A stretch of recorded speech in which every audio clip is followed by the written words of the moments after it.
നിന്നെ അറിയാൻ നിന്റെ അച്ഛനെ ഞാറായി. അഗ്നിരായനല്ലേ അവിടെ നിൽക്കുന്നത്? ആ ഒന്ന് കണ്ടിട്ട് പോവാ. അഗ്നി എന്തിനാണ്?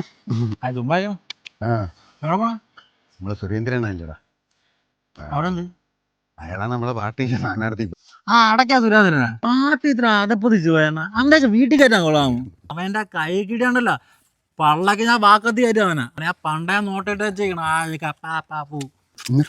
എന്തോന്ന് സുരേന്ദ്രനല്ലേ, അയാളെ മോനാണ് എൻ്റെ കൂടെ അവിടെ നിൽക്കുന്നത്. ആര് നിങ്ങളെ കൂടെ വയ്ക്കണതോ? ഓ അതല്ലേ പറഞ്ഞ. നിങ്ങൾ നേരത്തെ പറഞ്ഞുകൂടായിരുന്നോ? അത് എന്നെ പറയിക്കാനുള്ള സമയം നീ തരണില്ലല്ലേ. നീയല്ലേ എല്ലാം കാണാൻ അലച്ചോണ്ടിരിക്കുന്നത്. അണ്ണാ എന്തൊക്കെ പറഞ്ഞാലും സുരേന്ദ്രൻ എൻ്റെ ചങ്കാണ്. ഇവിടെയാണ് അയാൾ ഇരിക്കണത്. നമ്മളങ്ങ് പല വിഷയങ്ങളുണ്ടാകും. അത് താണ്ട പെട്ടെന്നങ്ങ് തീരുകയും ചെയ്യും. എന്താ പറഞ്ഞാലും എൻ്റെ വോട്ട് സുരേന്ദ്രനാണ്, എൻ്റെ ഭാര്യയുടെ വോട്ട് സുരേന്ദ്രനാണ്, എൻ്റെ 1.5 വയസ്സായ കൊച്ചിൻ്റെ വോട്ട് സുരേന്ദ്രനാണ്. ഇതൊക്കെ തന്നെ ആയല്ലോ. ആണ്ടാ ഞാൻ ഉണ്ട് കൂടാ. ധൈര്യം ആ ചെറുകിടിച്ച് തൂറിപ്പിച്ചേനാ.